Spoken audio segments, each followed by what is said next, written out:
Welcome back to Pigeon Man, fellow pigeon enthusiasts.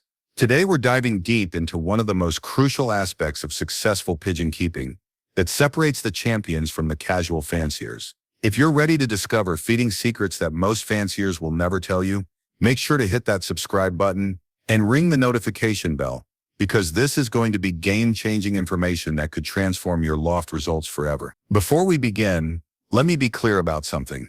What I'm sharing today isn't based on marketing claims or overnight success stories that you see plastered all over social media. These are proven methods developed through years of careful observation, meticulous record-keeping, and genuine experience from fanciers who have consistently produced winning birds across multiple seasons, sometimes even decades of competition. I've spent over 15 years learning from some of the best fanciers in Europe, America, and Australia. And what I'm sharing today represents the collective wisdom of champions who have proven their methods time and time again. The foundation of any successful feeding program starts with understanding that pigeons are not just hungry birds waiting for whatever we throw at them. They are sophisticated athletes when we're talking about racing pigeons, or in the case of showbirds, living sculptures that require precise nutrition to maintain their form and health. The top fanciers I've learned from over the years all share one common trait: they treat feeding as both an art and a science, combining intuition developed over years of experience with careful analytical approaches to nutrition. Every successful fancier I know has what I call their feeding philosophy. This isn't just about what they feed, but how they think about nutrition in relation to their bird's performance, health, and well-being. Some focus heavily on natural feeding approaches, mimicking what pigeons would eat in the wild.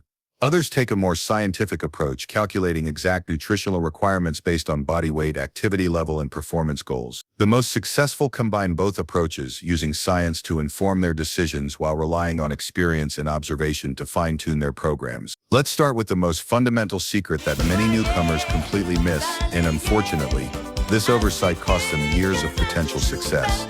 The best fanciers don't feed their birds the same way year-round. They understand the pigeon's natural cycle and adjust their feeding accordingly, creating what I call a nutritional calendar that follows the bird's biological rhythms. This calendar isn't just about changing feed mixtures, it's about understanding how a pigeon's nutritional needs change throughout the year and responding accordingly. During the molting period, which typically occurs after the racing season, birds require high-protein feeds to support feather development. This is when their bodies are literally rebuilding their flight apparatus, and the nutritional demands are enormous. Think about it: a pigeon replaces virtually every feather on its body during molt, and each feather is essentially pure protein. The energy and nutritional demands of this process are staggering, yet many fanciers continue feeding the same mixture they used during racing season. A champion breeder from Belgium who has won multiple national championships and whose birds have influenced bloodlines worldwide once told me that he increases his protein content to nearly 22% during molt. His special molt mixture includes safflower seeds, hemp, extra peas, and even some sunflower seeds for additional protein and fat. But here's the key detail that separates him from average fanciers: he doesn't just throw this mix at his birds and hope for the best. He carefully monitors each bird's condition during molt, adjusting portions based on individual needs and progress. Some birds are naturally more aggressive feeders and will overeat if given the chance, potentially becoming overweight during a period when they should be focused on feather development rather than fat storage. Others are more conservative in their eating habits and might not consume enough protein if simply given access to the mixture without monitoring. The successful fancier learns to read these individual characteristics and responds accordingly. He watches for birds that are molting too quickly, which can result in poor quality feathers, and adjusts their protein intake downward. Conversely, birds that are molting slowly might need additional protein or even individual supplementation to ensure they complete their molt in time for the next season. This isn't something you learn overnight. It takes seasons of careful observation and note-taking. By the way, if you want to learn more about keeping your pigeons naturally healthy and preventing diseases before they start, check out my friend's channel, Pigeon Healthy. They've got incredible natural treatment methods that every serious fancier should know about. I'll put the link in the description below. Moving into the breeding season, the feeding strategy shifts dramatically, and this is where many fanciers either make their biggest gains or suffer their most devastating losses. Successful breeders understand that parent birds are under enormous stress during this period. They're not only maintaining their own bodies, but also producing eggs and feeding young. The energy demands are incredible, and if you get the nutrition wrong during this critical period, you'll see it reflected in poor fertility rates, weak youngsters, and parents that never fully recover for the racing season. One of the most successful racing pigeon fanciers in the United States, a man who has won multiple national championships and whose breeding program has produced winners for other fanciers across the country, shared with me his detailed approach during breeding season. He increases the fat content in his mix significantly, incorporating more sunflower seeds and adding a small amount of cold-pressed linseed oil to the feed twice weekly. The oil provides essential fatty acids that are crucial for egg production and chick development. But here's where it gets interesting, and this is a detail that most fanciers miss completely. He doesn't just increase fat for energy, he's strategic about timing. 3 weeks before pairing, he begins this high-fat regimen. This ensures that the birds are in peak condition when they begin the breeding process, rather than trying to catch up nutritionally after they've already been stressed by the demands of reproduction. During this pre-breeding period, he also increases the overall quantity of feed, allowing birds to build up body reserves that will sustain them through the energy-intensive breeding process. Many fanciers make the mistake of waiting until they see signs of poor condition before adjusting their feed, but by then, they're already behind the curve.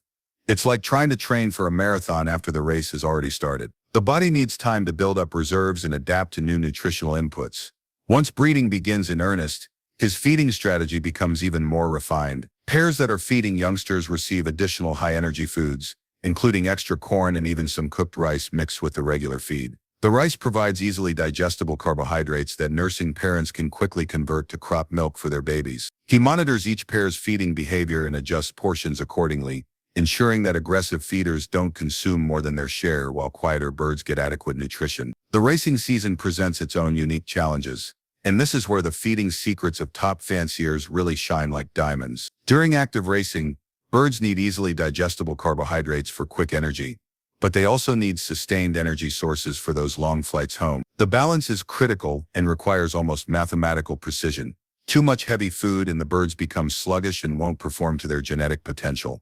Too little, and they don't have the reserves needed for a hard race, especially when weather conditions turn challenging. I learned one of the most valuable lessons about race feeding from a fancier who had been flying birds for over 40 years and had won national competitions in 3 different decades. His consistency was legendary among other fanciers, and his birds were known for their reliability in all weather conditions. He told me that Wednesday is the most important feeding day of the week for a Saturday race. This is when he provides what he calls his loading feed, a carefully balanced mix that's heavy on carbohydrates but includes enough protein to support muscle function during the upcoming race. His Wednesday mixture consists of specific ratios of barley, wheat, and corn, but these aren't just random proportions. He's developed these ratios through decades of testing and refinement, keeping detailed records of how different combinations affect his bird's performance. The barley provides sustained energy release, the wheat offers quick carbohydrates for immediate energy needs, and the corn supplies both energy and palatability to ensure birds consume adequate quantities. But here's the secret within the secret,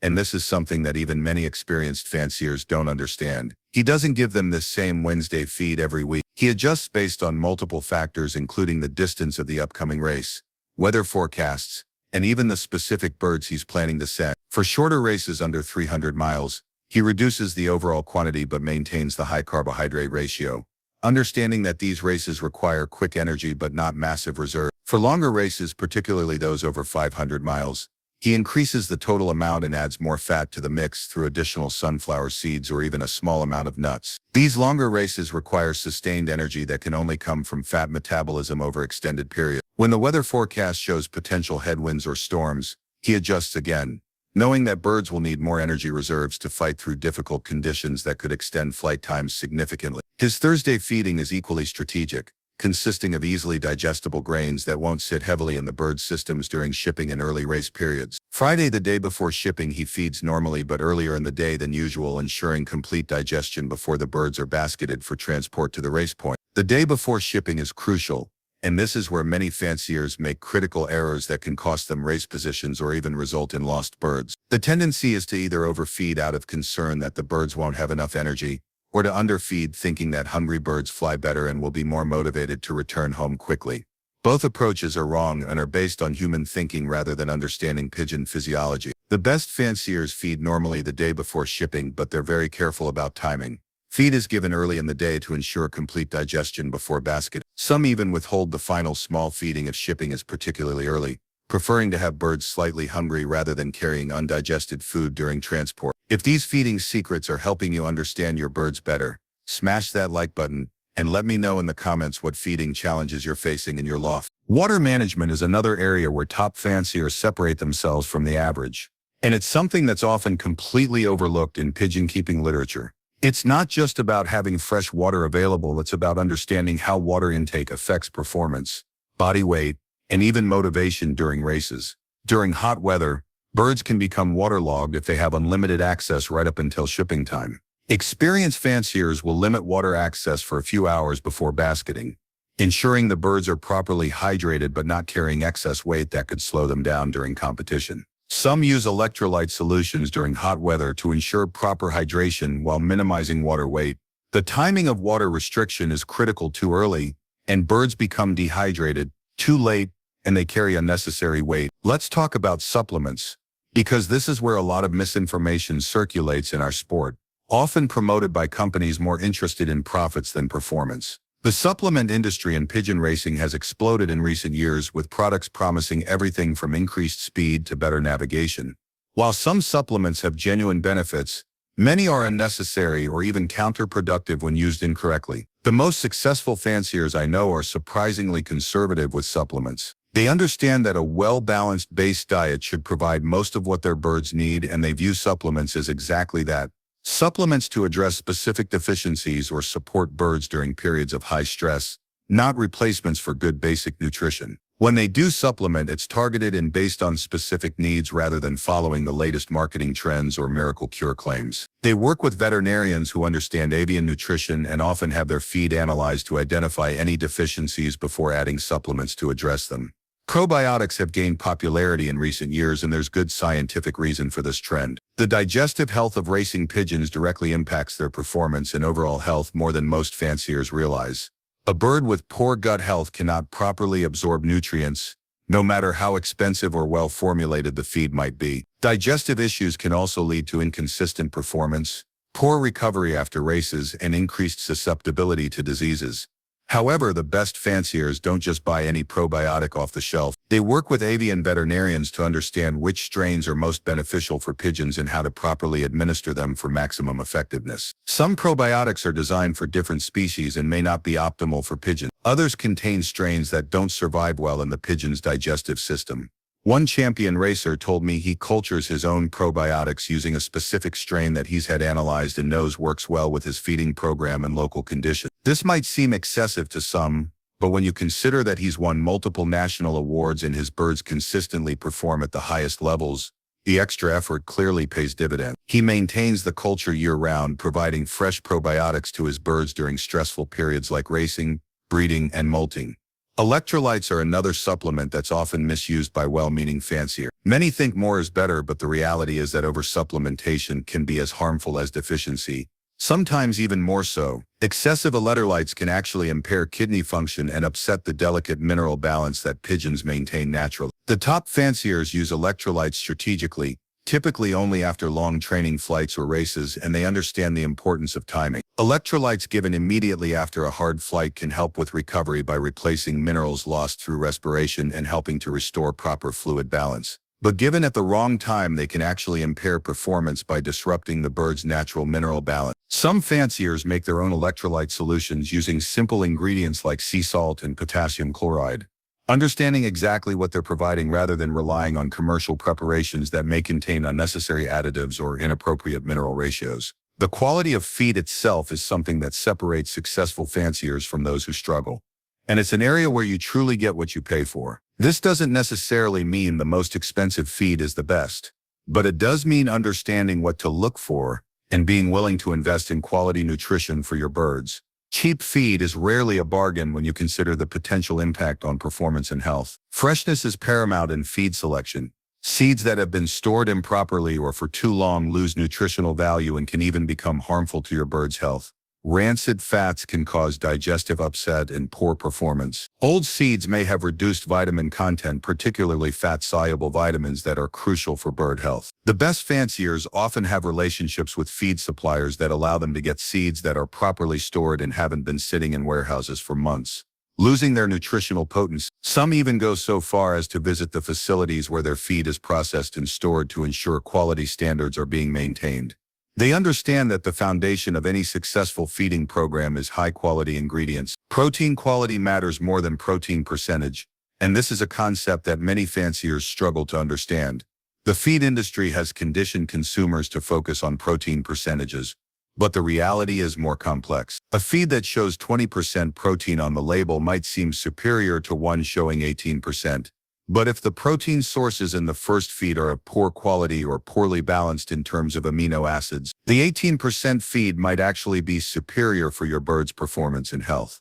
Experienced fanciers learn to read ingredient lists carefully and understand the difference between plant and animal protein sources. They know that certain amino acids are more readily available from specific sources and that the overall amino acid profile is more important than the total protein percentage listed on the bag. Essential amino acids that cannot be produced by the bird's body must be provided in the diet, and different protein sources provide different amino acid profiles. Some fanciers even have their feed analyzed by laboratories to understand exactly what they're providing their birds. This level of attention to detail might seem excessive, but for serious competitors, understanding the exact nutritional content of their feed allows them to make informed decisions about supplementation and feeding strategy. One aspect of feeding that's often overlooked is the feeding environment itself. The most successful fanciers create feeding situations that promote good digestion and reduce stress during feeding time. This means having enough feeding space so that subordinate birds aren't constantly harassed while trying to eat. Stress during feeding can lead to poor digestion and inadequate nutrient absorption, negating even the best feeding program. The feeding area should be designed to accommodate all birds in the loft comfortably, with multiple feeding stations if necessary to prevent competition and bullying. Some fanciers use separate feeding areas for different groups of birds, ensuring that breeding pairs, young birds, and racing team members can all feed without interference from each other. It also means feeding at consistent times so birds develop reliable digestive rhythm. Pigeons are creatures of habit, and their digestive systems work most efficiently when they can anticipate feeding times. This consistency helps optimize nutrient absorption and reduces stress-related digestive issues that can impact performance and health. Cleanliness in feeding areas is crucial for preventing the spread of disease. The best fanciers clean their feeding areas regularly and use feeding systems that minimize contamination from droppings and other sources of bacteria and parasites. They understand that the healthiest feed in the world won't help birds that become sick from contaminated feeding areas. The timing of feeding is crucial and varies depending on the time of year and what you're asking of your birds. During the racing season, many top fanciers feed their birds twice daily with the larger meal given in the evening. This allows birds to digest overnight and have energy available for training flights the following day. The evening feeding also mimics natural foraging patterns, as pigeons in the wild typically feed most heavily in the late afternoon and evening hours. However, some successful fanciers prefer morning feeding, arguing that it better mimics natural foraging patterns and ensures that birds are hungry and eager to return to the loft after training flights. They believe that birds fed in the morning are more motivated to return home quickly from training tosses, as they associate the loft with food and feeding time. The key is consistency. Whatever schedule you choose, stick with it so your birds can adapt their metabolism and behavior accordingly. Sudden changes in feeding times can disrupt digestive rhythms and cause stress that impacts performance. Record keeping might not seem like a feeding secret, but it's absolutely essential for long-term success and improvement. The best fanciers keep detailed records of what they feed, when they feed it, and how their birds respond. They note which birds gain weight quickly on certain feeds and which seem to do better on others. They track performance in relation to feeding changes and weather conditions. These records include not just what was fed, but quantities, timing, individual bird responses, race results, and even weather conditions. Over time, these records become incredibly valuable, allowing them to fine-tune their programs based on actual results, rather than guesswork or the latest trends circulating in pigeon publications. I've seen fanciers with 20 years of detailed feeding records that allow them to predict exactly how their birds will respond to specific nutritional programs under various conditions. They can look back at similar weather patterns or race schedules from previous years and know exactly what adjustments to make to optimize their birds' performance. Drop a comment below and let me know, have you been making any of these common feeding mistakes? What's your biggest challenge when it comes to feeding your birds? I read every comment and often use your questions to create future videos. So don't be shy about sharing your experiences. Seasonal adjustments go beyond just molting, breeding, and racing periods. Weather patterns affect feeding needs dramatically, and successful fanciers learn to read weather trends and adjust accordingly. During cold snaps, birds burn more calories maintaining body temperature and need more energy-dense feeds to maintain condition and body weight. Cold weather feeding requires increasing fat content and overall caloric density while ensuring birds don't become overweight when temperatures return to normal. During hot weather, birds eat less overall but need feeds that are easily digestible and don't generate excessive body heat during digestion. Heavy feeds can actually make birds more uncomfortable during hot weather, as the digestion process generates internal heat. Smart fanciers switch to lighter, more easily digestible mixtures during heat waves while ensuring adequate nutrition through more frequent feeding. Barometric pressure changes also affect bird behavior and feeding patterns. Many experienced fanciers have learned to recognize these patterns and adjust feeding schedules accordingly. Birds often eat more heavily before storms, sensing the pressure changes before humans notice them. They may be reluctant to feed immediately after significant weather changes, requiring patience and sometimes modified feeding schedules. The transition between different feeding programs is where many fanciers make mistakes that can set their birds back for weeks or even months. Abrupt changes in diet can cause digestive upset and poor performance, as the bird's digestive system needs time to adjust to new ingredients and nutritional profile. The most successful fanciers make gradual transitions, mixing increasing amounts of the new feed with decreasing amounts of the old over a period of several days or even weeks, depending on how dramatic the change is. This gradual approach allows the bird's digestive system to adapt to new ingredients and prevents the stress and performance loss associated with sudden dietary changes. It's particularly important when transitioning between seasonal feeding programs or when introducing new feed suppliers whose products may have different ingredients or processing methods. Understanding individual bird needs within the loft is perhaps the most advanced skill that top fanciers develop, and it's what separates truly great fanciers from those who achieve only modest success. Not every bird in the loft has the same nutritional needs, even if they're all the same age and sex. Some birds are naturally more active and burn more calories throughout the day. Others might have slight digestive sensitivities that require different feed formulations or feeding schedules. The best fanciers learn to recognize these individual differences and adjust accordingly, sometimes providing different feed mixtures to different birds within the same loft. This level of individual attention requires extensive observation and record keeping, but the results speak for themselves. Speaking of individual bird health, if you haven't subscribed to Pigeon Healthy yet, you're missing out on natural health solutions that can save you hundreds in vet bills. They show you how to prevent and treat common pigeon ailments using natural methods that actually work. Some birds are what we call easy keepers. They maintain condition on relatively small amounts of feed and can even become overweight if fed the same portions as more active birds. These birds require careful monitoring to prevent obesity, which can seriously impact flying performance and breeding success. Others are hard keepers that seem to burn through calories quickly and require more feed to maintain proper racing condition and body weight. Learning to identify and manage these different metabolic types is crucial for loft success.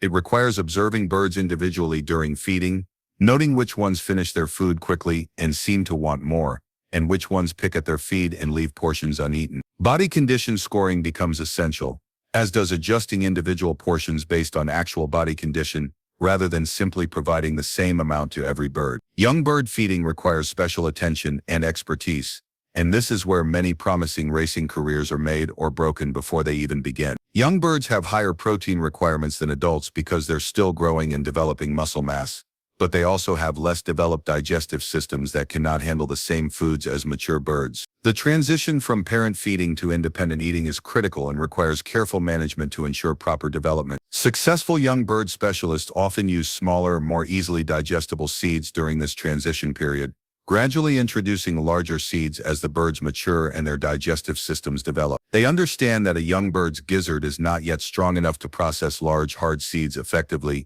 so they provide feeds with smaller seeds like millet, canary seed, and small grains that can be more easily broken down. They also pay close attention to feeding frequency, often feeding young birds 3 or even 4 times daily to ensure adequate nutrient intake for proper growth and development. Young birds have faster metabolisms and smaller crop capacity than adults, so they need more frequent feeding to meet their nutritional needs. The protein requirements for young birds are significantly higher than for adults, often reaching 24 to 26% during peak growth periods. This high protein is essential for proper muscle development, feather growth, and overall structural development that will determine the bird's potential as an athlete. The role of grit in pigeon nutrition is often misunderstood, and many fanciers either neglect it entirely or use inappropriate types.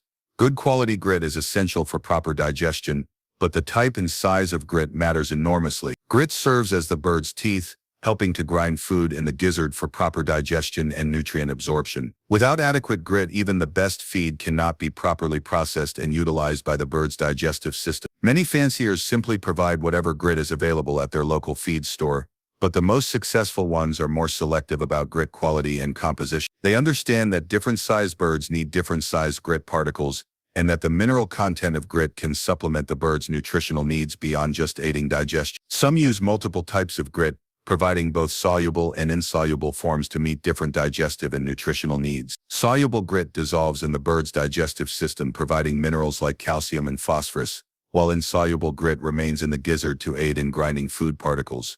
The quality of grit is as important as the quality of feed. Poor quality grit may contain harmful substances or may not be properly sized for optimal digestive function. Some commercial grits contain artificial dyes or other additives that provide no nutritional benefit and may even be harmful to sensitive birds. Feed storage and handling can make or break even the best feeding program, and this is an area where many fanciers unknowingly sabotage their efforts. Seeds must be stored in cool, dry conditions to maintain nutritional value and prevent mold growth, insect infestation, and rancidity. Many successful fanciers invest in proper storage facilities with climate control, understanding that good feed can be ruined by poor storage conditions.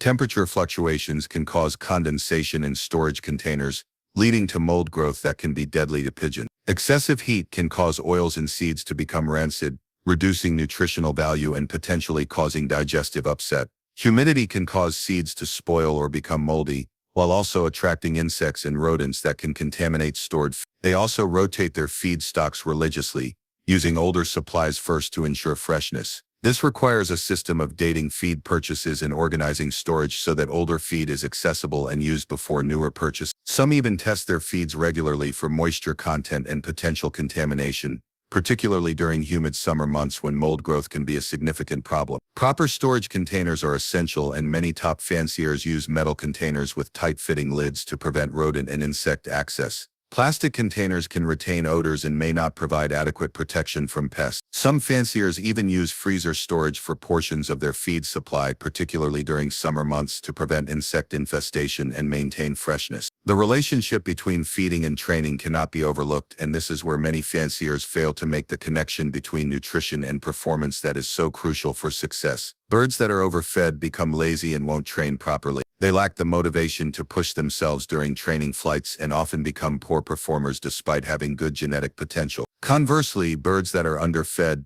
don't have the energy for good training flights and may actually harm their development by being unable to build the muscle and cardiovascular fitness needed for racing success. Finding the right balance requires understanding each bird's individual needs and adjusting both feed quantity and training schedules accordingly.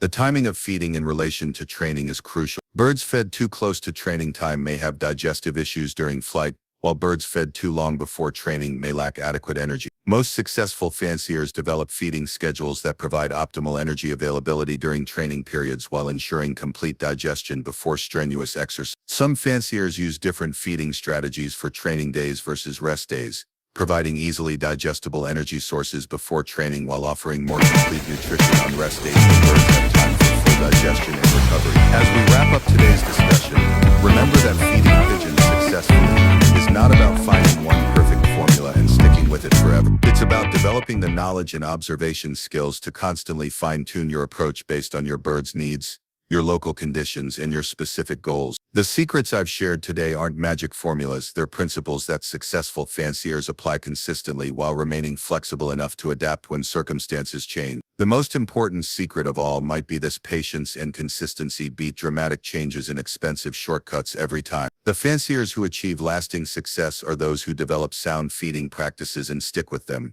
making only gradual adjustments based on careful observation and record keeping. Success in pigeon racing and breeding is built over years, not weeks or months. Before you go, I want to hear from you in the comments below. What's your biggest feeding challenge right now? Are you struggling with race preparation, molting, nutrition, or maybe breeding season feeding? Drop a comment and I'll do my best to help you out. Also, if this video helped you understand feeding better, please give it a thumbs up and share it with other pigeon fanciers who could benefit from these championship level secrets. Don't forget to subscribe to Pigeon Man if you haven't already. We've got so much more valuable content coming your way. including upcoming videos on loft design, breeding strategies, and training methods that top fanciers use. Hit that notification bell so you never miss our latest videos. And remember, for natural health solutions that every pigeon keeper should know, check out Pigeon Healthy. Their natural treatment methods are absolutely essential knowledge for serious fanciers. Thank you for watching today's video. In our next video, we'll be discussing loft management secrets that complement proper feeding to create championship-level birds. These are techniques that winning fanciers use but rarely share publicly, including ventilation strategies, perch designs, and daily management routines that can make the difference between average and exceptional results. Until then, keep flying and keep learning with Pigeon Man.